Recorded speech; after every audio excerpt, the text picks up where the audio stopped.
Kita ke informasi mancanegara, pemirsa. Militer Israel menghantam klub Al Jazeera, lokasi tenda-tenda pengungsian warga Gaza Palestina pada hari Minggu. Serangan udara Israel menargetkan klub Al Jazeera di Jalan Yarmouk di jalur Gaza.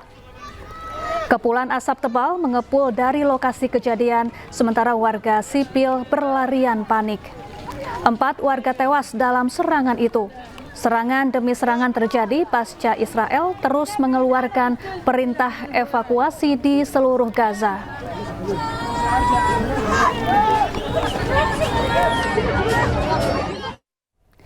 Ya, sebuah kapal yang tergabung dalam Global Sumut Flotilla, rombongan kapal pembawa bantuan kemanusiaan ke Gaza, dilaporkan terkena serangan yang diduga dilakukan drone pada Senin malam.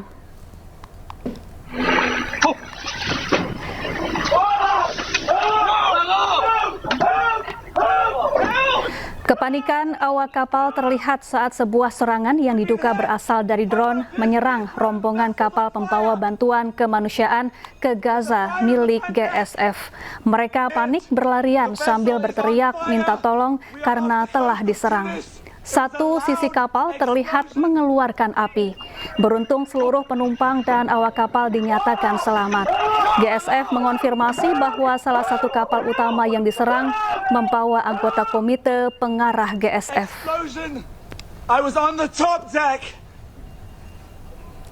Ya, untuk informasi terkini dari Tunisia, kita telah tersambung melalui Zoom dengan rekan Ahmad Tosari di Tunisia. Selamat siang waktu Indonesia. Ahmad Tosari, kapan ini tim akan diberangkatkan ke Gaza? Kapan rencananya akan tiba di Gaza? Ya, selamat siang waktu Jakarta, Safa, dan selamat pagi waktu Tunisia. Betul sekali bahwa tadi malam atau tepatnya pada pukul 1 pagi dini hari waktu Tunisia, salah satu armada kapal utama yakni family boat atau kapal keluarga yang membawa sejumlah delegasi dari negara-negara barat seperti Steering Committee yang merupakan salah satu tokoh sentral, di antaranya ada Thiago Avila, kemudian juga ada Greta Thunberg dan Yasmin Achar mengalami insiden di mana kapal tersebut diserang salah satu pesawat awak tanpa awak, di mana drone menjatuhkan bola api dan mengenai salah satu sisi di belakang kapal dan mengalami kebakaran. Beruntung kapal-kapal tersebut tidak mengalami kerusakan yang serius dan para penumpang yang berada di dalam kapal tentunya sudah dievakuasi ke daratan karena kapal ini merupakan salah satu kapal pelayaran dari Barcelona yang akan menuju ke Gaza dan transit sementara di Tunisia, Safa. Baik, Ahmad Tosari, lalu kira-kira kapan diprediksi rombongan kapal Global Sumut Flotilla ini akan tiba membawa misi kemanusiaan di Gaza? Ya, untuk mengenai perkembangan terkini bahwa sesuai dengan rencana pada tanggal 10 esok, tepatnya pada hari Rabu, nanti kapal ini akan diberangkatkan dari Tunisia menuju jalur Gaza melalui perairan Mediterania. Kapal-kapal ini dijadwalkan akan tiba di perairan Gaza sekitar 7-8 hari. Namun demikian, mengingat terjadinya insiden semalam adanya teror bom api, maka dari Steering Committee sedang melakukan penyelidikan apa yang menjadi motif dan siapa dalang di belakang insiden tersebut, Safa. Ya, Tosari, lalu bagaimana upaya untuk meningkatkan keamanan dan keselamatan seluruh awak dan juga penumpang kapal GSF dalam perjalanan ke Gaza? Ya, dari Steering Committee yang kami dapatkan informasi bahwa pihak keamanan ataupun kepolisian di Tunisia sudah disiagakan untuk menjaga situasi dan kondisi di tempat pelabuhan di mana kapal itu bersandar, yakni di kawasan pelabuhan Sidi Bou Said, Tunisia. Para tentara ataupun polisi yang ada di Tunisia ini sedang melakukan penjagaan secara ketat dan investigasi yang dilakukan oleh Komite Steering Committee dari Global Sumut Flotilla terus dilakukan secara intensif, Safa. Baik, terima kasih Ahmad Tosari, koresponden iNews. Semoga selamat dalam perjalanan membawa misi kemanusiaan ke Gaza.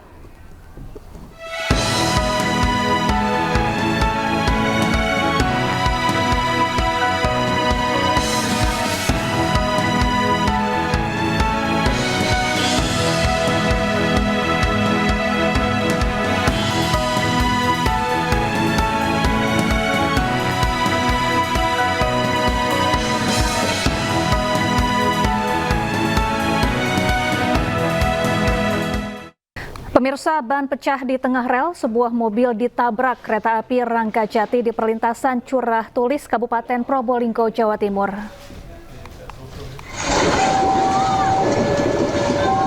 Kecelakaan antara kereta dengan mobil di perlintasan Curah Tulis, Kecamatan Tongas, Probolinggo terekam kamera warga. Kereta api Ranggajati menabrak mobil yang sudah ditinggal pengendaranya. Kecelakaan terjadi karena mobil terhenti di tengah perlintasan rel akibat ban pecah, sementara kereta akan melintas. Dibantu warga, pengendara sempat berupaya memindahkan mobilnya, namun gagal hingga pengendara tak bisa berbuat banyak, mobilnya hancur ditabrak kereta. Merasa dibohongi, warga yang rumahnya digusur untuk normalisasi sungai di Bekasi, Jawa Barat berunjuk rasa.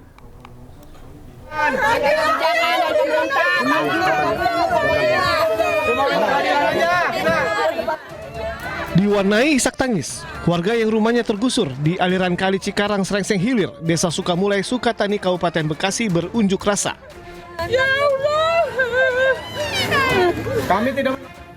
Mereka gagal mempertahankan tempat tinggal yang dihuni selama puluhan tahun karena digusur proyek normalisasi sungai. Warga mengaku awalnya disepakati pembongkaran hanya 5 meter dari bibir sungai. Namun penggusuran justru sampai ke rumah mereka hingga tidak sempat menyelamatkan barang berharga. Saya dibongkar, Pak, punya anak yatim. Barang-barang saya nggak dikeluarin, Pak. Masih disuruh tanpa izin. Langsung dibikul. Saya sakit hati banget, Pak. Pembongkarannya yaitu tidak sesuai rencana yang sebelumnya dari badan BWS seharusnya 5 meter itu melebihi aturan. Kami sih ya tidak menolak ada normalisasi yang udah sesuai aturan yang 5 meter. Kami kecewanya itu melebihi aturan.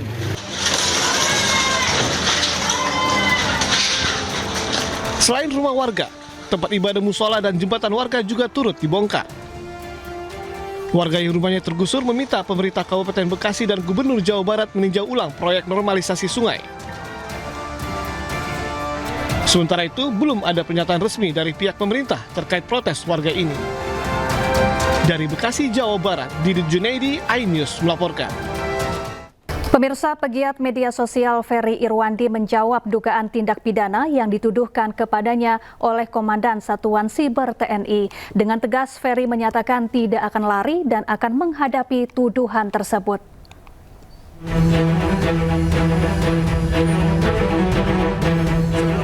Aktivis sekaligus pegiat media sosial Ferry Irwandi tidak gentar menghadapi tuduhan pidana yang dilayangkan Satuan Siber TNI pada dirinya.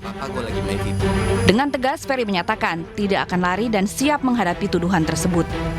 Dan tenang aja Pak Jenderal, saya tidak pernah lari, saya masih di Jakarta, saya tidak akan pergi ke Singapura, Cina, dan lain sebagainya Pak. Dan soal tidak bisa dihubungi, saya juga tidak mengerti. Semua wartawan bisa sangat mudah menghubungi saya walaupun nggak pernah minta nomor saya. Dan nomor saya juga udah tersebar di mana-mana. Dan saya harus konfirmasi pesan atau apapun nggak pernah sampai ke saya. Jadi itu aja sih. Dan kalau misalnya tindakan ini dianggap bikin saya takut, khawatir, cemas, tidak Pak. Saya akan jalani, saya nggak akan play victim, rengek-rengek, tidak. Sejumlah fakta yang diduga terkait dengan tindakan pidana Ferry ditemukan saat tim Siber Mabes TNI sedang melakukan patroli. Saat Siber kemudian membawa temuan fakta itu ke Polda Metro untuk dilaporkan. Sebagai warga negara yang taat dengan hukum, kami tentunya mengedepankan hukum. Sehingga atas dugaan tindak pidana tersebut, kami akan melakukan langkah-langkah hukum. Dugaan tindak pidana yang menyeret Ferry Irwandi kini ditangani pihak Polda Metro Jaya. Tim Liputan iNews melaporkan. Cuplikan tayangan berita iNews dapat Anda saksikan di kanal YouTube @official iNews. Selanjutnya Anda akan menyaksikan Pemimpin Rakyat bersama rekan saya Desvita Bionda.